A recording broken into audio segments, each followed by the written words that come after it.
Welcome back to the Metal Lounge. I'm joined by Jake this week. We're going to be discussing what is metalcore, where did it come from, where is it going, and how do we define it. Join us for all that and more on today's episode.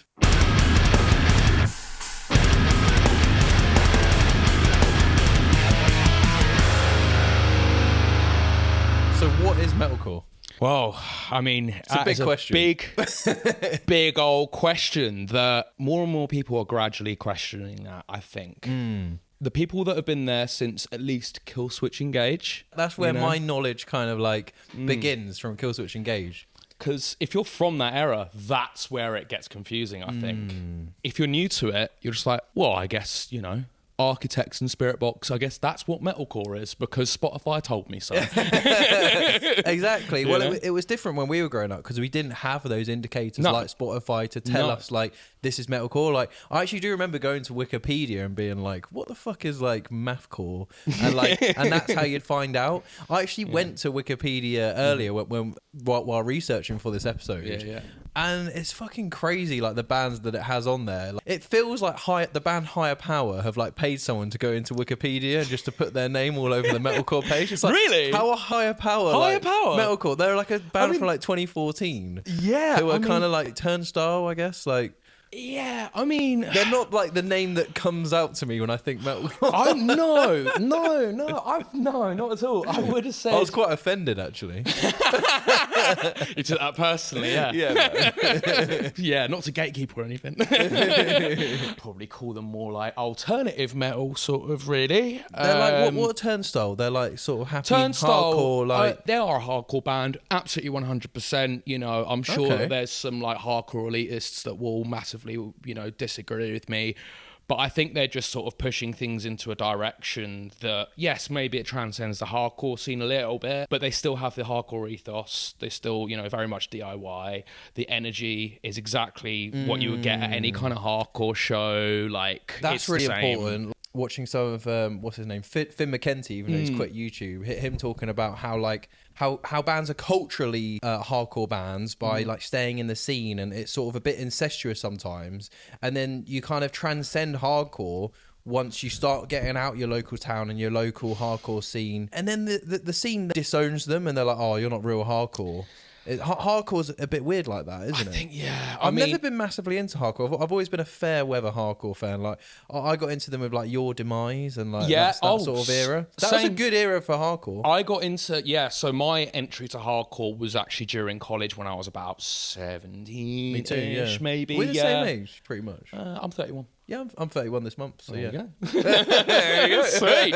All right. So we're pretty much on a very similar timeline with all of this then. That's good. That's good. Yeah, no. Yeah, Last Witness, do you remember them? They were a cracking hardcore band. Last Witness. What I loved was the old OG, Your Demise, Blood Stays on the Blade, when George used to do the vocals. Oh, yes. Yeah, I remember that. Yeah, that was an iconic YouTube video. That was hard. It wasn't actually that good, but it was just like, that was a place to go when you were like showing someone hardcore. You're like, this is hardcore, man. Yeah, it was that. And then also like Heights, like the emotional hardcore I remember shit. Heights. Yeah, melodic hardcore. Melodic, emotional sort of hardcore everywhere, shit. man. I remember like every gig I was playing, there'd always be a melodic hardcore band. Yeah. Like, and now you never see them. There's like Being Is an Ocean, that's it. There is. So a shout out to Hell Can Wait.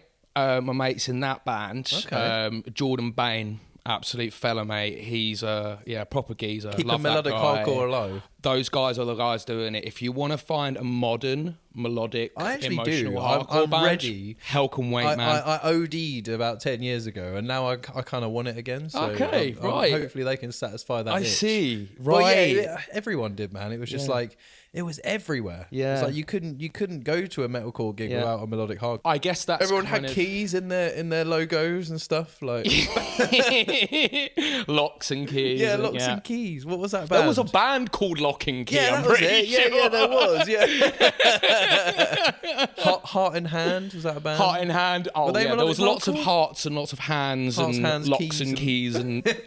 If you want to sum up melodic hardcore, it's hearts and hands and locks and keys. Yeah. But those guys, Hell Can Wait, brilliant. They just released a new album. I will check that out. I genuinely will. Absolutely Thank you for do. They are doing bits for that. it's annoying a little bit that the hardcore scene can be a bit gatekeepy. My personal experience in Brighton hardcore can be a bit gatekeepy sometimes. BM1, I think, you know, I love it. I support the scene. It's fucking wicked how far it's sort of gone. And, you know, you got bands playing with, I think I remember seeing No Relief with Terror, like, sick. So yeah, doing absolute bits. But yeah, depending on like some bands, they can be a bit, you know, not as welcoming as they should be. But then I guess it depends on the band, the people. Also, I find that maybe some of the older heads in hardcore aren't as in Brighton anyway, that as embracing the new stuff. Yeah, I guess maybe just because they are older and they just don't care about that kind of stuff. The thing as is much, with hardcore is it's like it hasn't actually evolved that much compared to other genres. It's kind of always stayed true to that sound, and there's like an energy and there's a culture and there's an expectation of hardcore that has stayed pretty true throughout the years. Unlike metalcore. Metalcore's completely shape-shifted. Yes. And unlike if you compare some of the bands that are around now, like Speed, I can imagine them coming out 10 years ago, like no problem. Yeah. Whereas like you look at Ask Alexandria, if they're around now, it's not really going to work. I reckon there will probably be some kind of scene revival metalcore thing coming up, because well, there kind of has been in a way, kind of like 2000s metalcore, like Dying Wish. Yeah, that they could have been around, and then. But then I think if you think of it like in the timeline, Sea Space Cowboy, they're kind of like screamo. Around when that sound first came out, it was like what 5-10-ish years. Maybe after that, all the scene-y kind of Asking Alexandria stuff started happening, maybe. So I would then say if there's already a revival for Dying Wish, Sea Space Cowboy, I see what you mean. Following like that, the MySpace hardcore we'll get stuff. a revival. Yeah, that's true, we're already getting a revival of MySpace deathcore. You're There's right, a actually. few. I think I don't like that. the name MySpace metalcore. Like I get like the aesthetics are a bit cringe and stuff, and the music hasn't aged that well. I think just because that was the era of metalcore I got into. I think Bring Horizon were kind of deemed that sort of like MySpace metalcore. They were definitely playing with those bands like Attack, Of Mice and Men, Ask Alexandria, Bring Horizon. I think it's all the other bands that didn't have as much of a personality which were more cookie cutter. I don't want to name too many, but like like Memphis Mayfire, Woe Is Me. Woe Is Me, Woe Is Me, So I don't want to talk shit about too many of those bands, but I can see the critique on metalcore where it's like, there's so many bands and they're all sound the same. Yeah, and I think also like since I think that's just sort of happened again after Architects, I think. Massively. And Architects literally, because so many bands had just copied that Doomsday riff. Yeah, I was going to say, it's like, a fucking good riff. Honestly... It's the new At the Gate sort of riff from like the 2000s metalcore, really, isn't it? And the fact that they actually had to move away from playing those riffs because so many bands were stealing that sound became so oversaturated. Architects were like, well, we can't do that anymore. Honestly, it's gotten to the point now where if it's not like Architects or one of those OG bands, like maybe like Era, Volumes maybe, or something like that, if it's not come from but then if I hear like a new band doing those kind of like 7-string drop G Doomsday riffs, that's 12 fret sort of, I just switch off straight away. I'm like, oh, I think it's like we've just run out. I think when you get to a certain age, not to depress you, but like I think that when you're younger, you're open to more newer bands, and you kind of want to find bands within that genre, and you're willing to grow with these new bands because you're young and they're young, and you're wanting to sort of find a fresh new band, and you've got more energy and more sort of patience to grow with it. And I think when you get older, you listen to more music and you're like, I can see that that's a played out thing. I've got more experience. I don't have as much patience. I think it's a little bit of an age thing, because like there's a reason why sort of older people like don't listen to more music, because it's like... I do agree. I will also say though that the internet definitely has such a massive hand in the oversaturation that we have now. That's true. I would say things were maybe a little less oversaturated. We're still from the era that we had to buy music or try and illegally download it, at least. Did you ever like download music and then find the lyrics and then put them on iTunes? Oh, yeah. Or sometimes you wouldn't have the album art. Yeah. And then you put it on the album. And you like go find the album art and then you had it in. Yeah. That was like secondary school all over, mate. Yeah. That's like how I found... MP3 Boo. Yeah. Shout out Kingdom Leaks. Kingdom Leaks, yeah, shit. No, I just remember, I think it was in school, I think that I used to do that shit. My My mate Kyle, he was Kyle Johnson. Bless him. Is he a mod in Kingdom Leagues? Huh? Nah, he was probably one of the guys. He was the main guy that really got me into metal, other than Mike. But yeah, he would give me loads of CDs to burn and do all that sort of shit with. It was great. Who's your mentor? Actually went and traded CDs in school. Like, that's so weird. It seems like another world, doesn't it? So weird. Mercantile. It's a different world. You know, we talked a little bit about our experiences and different pockets of scenes, but let's just focus on metalcore for a second. Of course. The point we're getting at is how to define metalcore is there's different eras of metalcore. So let's define what for you are the different eras of metalcore. Like, how would you describe them, and what bands define them as well? One of the most important bands in sort of the creation of metalcore, I couldn't say that they necessarily invented it or whatever, but Earth Crisis. Earth Crisis. I do hear their name thrown around quite a lot. The Firestorm EP, I think, go to OG metal. So when people think OG metalcore, yeah, they think Killswitch, or August Burns Red. But for me, I have listened to it, and I do disagree a little bit. I can see the point that it's kind of that's where it's birthed from, but it's still. I wouldn't say birthed from. I'm saying that, like, they didn't create it or anything, but I think that's where it kind of became a bit more of a solid sound, because its earliest form from the people that maybe for me did. that's like pre-metalcore.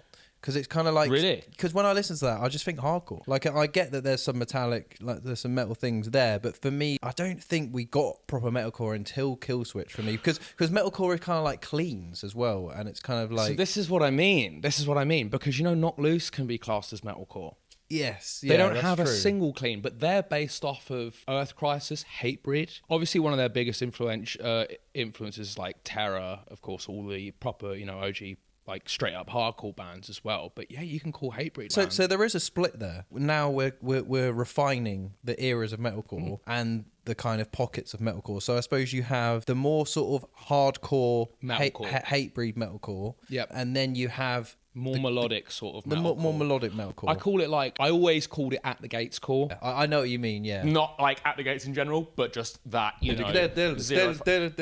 Bands like Earth Crisis do have a big part in it. If you listen to Earth Crisis and then you listen to like all bands around that were around that sort of 90s metalcore stuff that was much closer to hardcore, but that's the definition of metalcore came from around that time because it's metal plus hardcore. It's a bunch of hardcore dudes that wanted to add more metal influences into what they were doing. Yeah. And it's metal with much more groove and like a hardcore ethos, right? So then if you go back to early Killswitch Engage, or even the band just before that. So Adam D was in a band just before Killswitch Engage called Aftershock. Yes. Yeah, I watched a video earlier because when I was researching this, and you can hear Killswitch in that band. But if you go and listen to that, take away the melodic guitar parts, take away any kind of melodic singing or anything like that, you kind of have that 90s hardcore sound.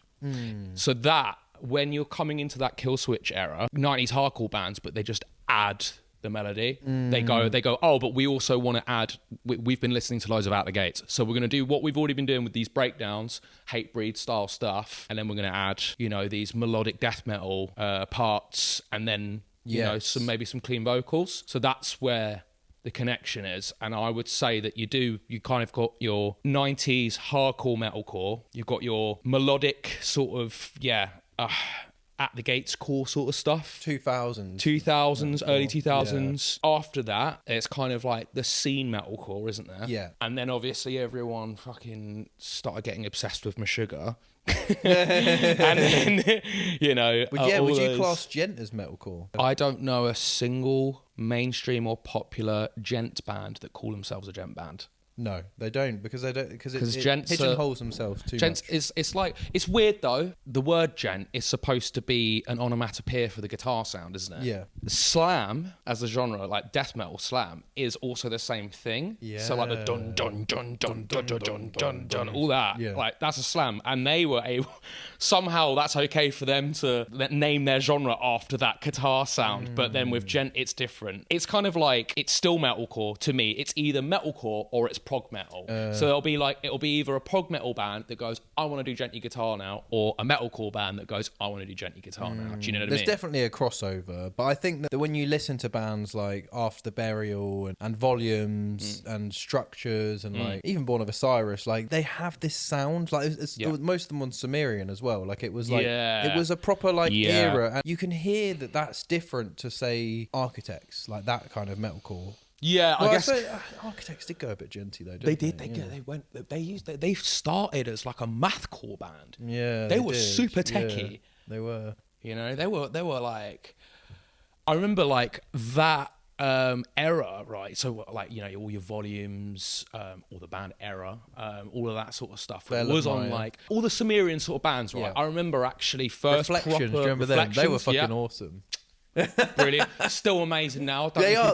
Yeah, I have. Yeah, they just get heavier and heavier. Brilliant. It's like Thou now. They're from Djent to Thou. That is the next evolution. Yeah, it's literally V2. Exactly. Yeah, no, I remember we first sort of really getting into Djent because I got a Metal Hammer CD and there was a CD, Metal Hammer magazine, and a CD came with it, and it had all of those sort of some of those Sumerian sort of bands on it. But yeah, Architects was on it, and it was Early Grave, and then I thought that was a bit techie and weird and like. But when I first heard that breakdown, I'd never heard anything like that. I was like, this is the heaviest shit I've ever heard. You know, and I guess they're a metalcore band, eh? You know, that sounds completely different to how they sound now, but it's still metalcore, and it's the same band.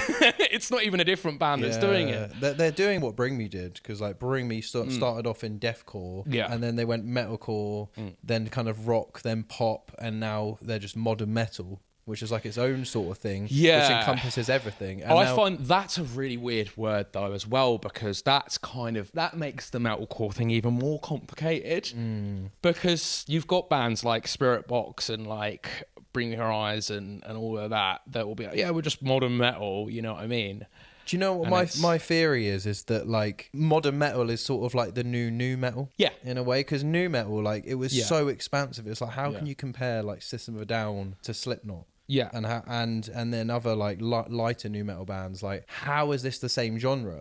And it's kind of a bit like modern metal. It's like you do have bands that range from like almost pop with a breakdown to like Spirit Box's new album, which is like fucking heavy, like Meshuggah almost. It's a scene that like the actual genre is like it is a mix of about 5 genres that people like, and then it's all weaved in with a bit of pop. Like, at least I think to be a modern metal band, you have to have like a world-class catchy chorus, and also there's like heritage in the scene as well. Like if you look at the band Attack Attack are so important for metalcore. Oh yeah. So you have the members of Attack Attack. The vocalist is now in Beartooth for like a hardcore band, but that you could maybe call them metalcore as well. And then you've got the guitarist who's in Bill Murray, who are like the alternative, like fucking country metalcore. And then you've got the Austin Carlisle was in Of Mice and Men. People that are from different bands, and then you listen to their newer stuff, and it's like they tour together, and it's like they create this scene that is modern metal. That's how I see it. As long as you've got an in and you're touring and you have a breakdown, you have a world-class chorus, it's like it's the new metal. I guess there's like some bands that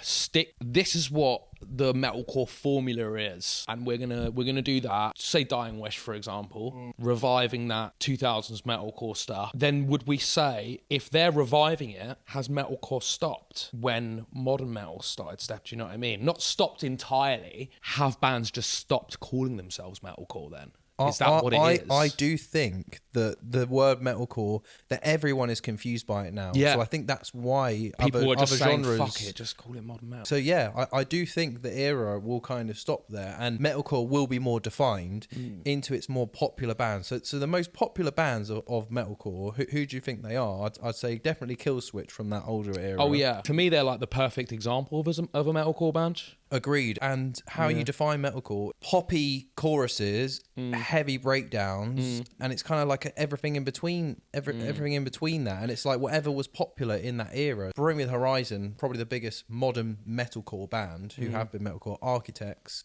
So it's those bands that will define that era in a way. That's the way I see it. And now who knows what's going to happen in the future? But at the moment, it does seem like the chapter of metalcore is sort of Closing. The parameters of metalcore are closing. Yeah. But it's so weird to define. Like, it's such a subjective thing, genre. It's just it's a system people use to kind of catalogue bands. So this is what I mean, though. I think this is kind of essentially the point of the discussion here for me, because it's like, what happens when you want to listen to a hardcore band that's also metal as well? What do you type in? Oh, like, I don't know any bands, but that's what I want. So do I type in metalcore? No. No. What do I type in? Do I type in hardcore? Hardcore kind of has become a bit more like that now. I guess, but like predominantly, yeah. But I'll still get like bands like Speed coming up, won't I?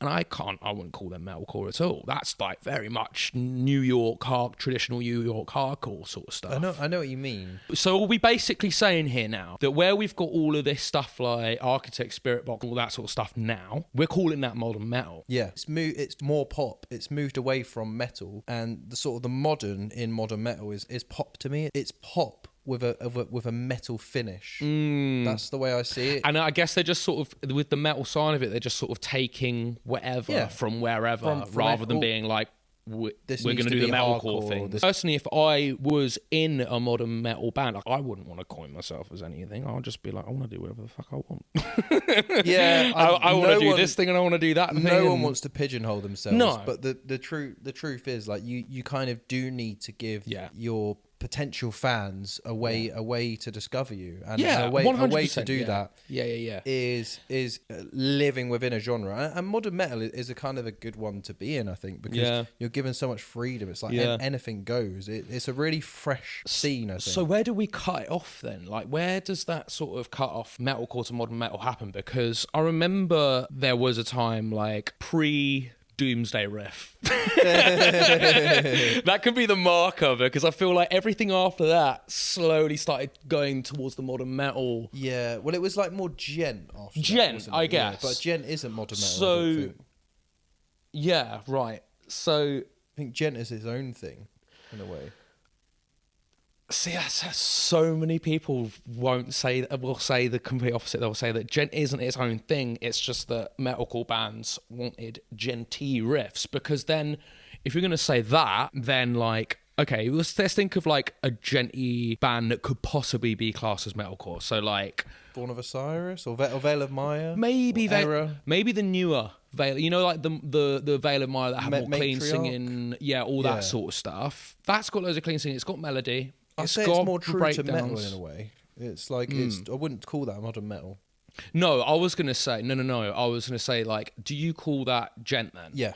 Okay, so that's Djent, but also Meshuggah is Djent. Meshuggah isn't actually really Djent. I think everyone's inspired from Meshuggah to make Djent, but Djent kind of formed way after. Periphery, for me, were the first Djent band. Yeah, I guess so. And they have clean singing. All these bands kind of followed Periphery, and they made this genre. It's hard to even put a band into a genre these days, because bands change genre so much, and they take different influences. But the way I define a band is, what was their most prominent album, or how did they get founded onto the mainstream? Like what was their... So for me, like Veil of Maya, that Matriarch album, like, was pretty pivotal. And I know a lot of people liked them before that, but they were signed to Sumerian as well, and it's like, that is a Djent label to me. Like, any band that was on there touring with those bands back then, like, it was like for Born sure of Osiris. Yeah, I think that it was. Now Djent is a bit... It's harder to define, because these Djent bands are also wanting to be modern metal bands, and it's kind of a hybrid. Because it's like modern Djent, I don't know. Like, yes. I mean, like, because then you've got these, I don't know, modern metal bands or whatever. They are doing Djent riff. I think what it is that modern metal is still being defined, like metalcore was still being defined. We're not going to know what modern metal sounds like until a few years, because people only started using the word modern metal since about lockdown, like about 3 or 4 years ago that I heard about it. Weird that, though. It's like Bad Omens, like people call them modern metal. Why has it taken till 2025 for people to call the metal of their generation modern metal? Why was it not 10 years ago we started saying that? Why now? Because obviously then what happens after modern metal? future metal.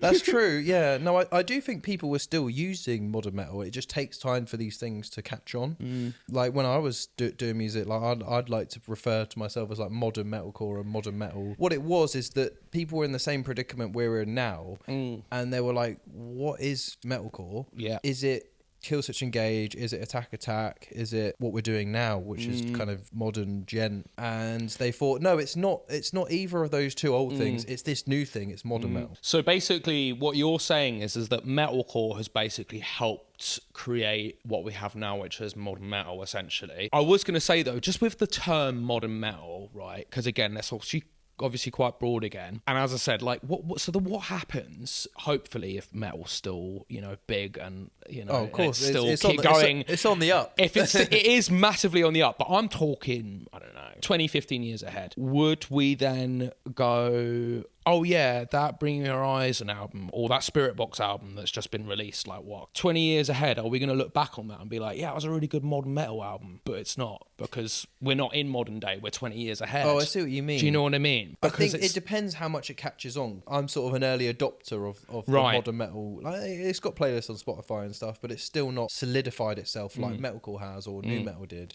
But my prediction is that it's going to be a little bit like nu metal in the fact that nu metal has its own name, doesn't it? Yeah, I think the name is a bit vague, a bit problematic, but I just think it's one of those things that I think it is sticking and it will stick, and then eventually there'll just be another name for modern metal. I do feel like we should have more emphasis on whether a band is like melodic metalcore or not. I think we do, and people that like to subgenreize things more are able to articulate that. But for your average person, they're not really going to know details of what separates bands. So that MySpace metalcore, like Attack, in comparison to like Killswitch Engage, right? Are we just going to call those bands crabcore bands then? Yeah. Because it's like, is that like, do you know what I mean? Like, it depends what sticks on, really. Whatever sticks. But nothing has stuck from there. People just say metalcore, don't they? I think that time will tell. I kind of hope so, because I think it deserves it now. People are getting more accepting of metalcore just has a few different eras. I do think that 2000s metalcore Killswitch, like that is, people do see that as different. I think just metalcore kind of is that scene era. And that's what people see metalcore as. And 2010s metalcore is probably the more respectful name for like crabcore and scenecore. Yeah. But you know what really pisses me off? That is kind of an offshoot of hardcore and metalcore that doesn't have a name. Is bands like Sworn In. People used to call that like Nu-Metalcore, and is it Sworn In are like because it has such a sound, doesn't it? Like so you know how you were saying Earth Crisis is proto metalcore, right? To me, yeah, I would say Sworn In are proto nu-core, proto nu metalcore, emo. As well. Yeah, they are. Weirdly not really being done too much. There's a gap in the market there is, yeah. No? See Space Cowboy, they're pretty emo. Oh, actually, yeah, but what I'm saying is like Alpha Wolf took what Sworn In did and what did Alpha it Wolf, without what, it what being... is that genre? I would say Nu-Metalcore. Nu-Metalcore? Yeah, easily. I mean, like literally like one of the most recent albums they released, it like the front cover is like a spray painted Limp Bizkit album cover with a guy on like decks or some shit. Right? There's a band called Resistor, if you've ever checked those guys out. No. Insanely good nu metalcore band. I wish Dealer weren't fucking problematic, because that album fucking rips. So good. It's so annoying. Way better than Alpha Wolf's latest album. Yeah, much preferred them to Alpha Wolf. Oh my god, Grotesque is such a rip. Mate, it's so fucking good. Like I just played I'll play that riff just the first few notes in front of anyone. Everyone just turns around like, yeah, that's a solid tune. It's like, yeah. That's when you know you got a fucking good song, you know. But I think nu metalcore is pretty easy to define, to be honest. It's just I definitely say like pistcore. Yeah, I hear that being thrown around by like people like Nick Nocturnal and that. Pistcore for me, I don't think that's really like... It's kind of a joke name. It's more of a joke name, innit? Yeah, it is, yeah. But what I have in mind is something a lot less groovy. A bit more unga bunga. Nu metal, it's a bit more rappy. What would you call a Mew? Would be? You know what? A lot of people do say, so you got Nu-Metalcore and then you got Nu-Deathcore. I've heard that. I don't like it, but no. Confuses things But if even you more. if you want to get all, nitty gritty and specific about it, there's a certain feel. If you look at like 1056, right? The way Luca writes his guitar parts in there, maybe in some of the older ones that they did, it's like production core sort of, but you know what I mean? Because it's all just like, he'll just play like a chug and it'll just sound nuts. But it's like he's playing his riffs like it's an 808. The song is just a trap beat, but instead of 808s, it's chugs. And then you got Aaron just kind of spitting with like more of a growl. To me, that's, Alpha Wolf, I could say, definitely sort of vein as well, because they've got that kind of rappy. There's also an image. There's a very obvious image, I think, to new metalcore bands and new deathcore bands. Anyway, let's get back to metalcore quickly, because I wanna define this. What have we found from talk? Are you happy to say there's like 3 or 4 eras of metalcore? Yeah. And do we think that metalcore has finished? That was quite a revelation. That's actually. what I'm from that discussion. I feel like that's kind of what's happened. Maybe it's like people have stopped calling themselves metalcore now because they want to blossom a bit further than that. Maybe. So yeah, I would say it does feel like modern metal is a pretty sturdy ship. Yeah, it's like I can get people not wanting to jump aboard the Djent ship because like they just knew it was sinking before they got on it. Like they were like, this isn't gonna float. Yeah, and then you had other like sort of subgenres, but modern metal just commands this like respect. Like it feels like it's gonna be sailing around the world for a while. I think it will. I don't think really metal's had this kind of this much of a mainstream spotlight maybe since, like you say, new metal. This probably will last a while, like you say. But yeah, because of that whole sort of definition, we are coming to that end of metalcore, I guess. I do think that just metalcore will be defined by the biggest bands from it. And who do you reckon was the biggest bands from it? Killswitch have got to be up there. Bring Me, Architects. Who else? Attack. It's weird. They kind of Bring Me just like dip into a genre and they'll be like just do an insane job of it and be like, right, off we go. We're gonna go to do this one, and everyone's just like, what? You've got all of these. We're gonna do a pop album now. They're cheering. But then the bands in the genre, they'll be like, well, that was insane. Like, so now what? Let's catch up, dude. Yeah. They're like, all right, hold on a minute. I thought you guys were deathcore. Like, what? And then you're gonna have pop artists being like, well, shit, I'm gonna have to get a slice of that, aren't I? Like, they could do whatever they want. They could do a folk album. For that reason, it's kind of hard to include. They're just like their own thing because they just do what they want, don't they? If you have to say one genre Bring Me have been consistent with, I would say it's metalcore. And it's Yeah, what they were right, sort of founded in. Like they're deathcore, they dip their toes in. Yeah. Pop, like they've done it more often than not. Okay, so then would we say that there's like 4 eras of metalcore then? Because then you've got the hardcore metalcore that's like around the 90s that turned into melodic metalcore, Killswitch Engage, As I Lay Dying, MySpace metalcore, and then you've got after that, what, Djenty metalcore? I think that it depends if you call Djent a genre. Yeah. Like for me, I suppose it probably isn't, to be fair, as much as I'd want it to be. We're going into the age of modern metal. That would probably be the last chapter. The last chapter of metalcore. We solved it. There we go. It probably didn't make a lot of sense, but it made sense to us. So that's what counts. So overall, we got 4 chapters of metalcore: Djent metalcore, 90s metalcore. So we've got 90s metalcore, 2000s metalcore, MySpace metalcore, and Djent metalcore. It is very weird that from this discussion, I am now realising that genre is coming to an end. It's making me feel so aged. Like, what? All right, well, thanks for sticking around to the end. I think we summarised today that there's 4 different eras of metalcore that we found, and sadly, maybe metalcore's coming to an end. Yeah, it could be. It could well be. Only time will tell, but if you like this video, give it a like and stick around for the next one. Peace.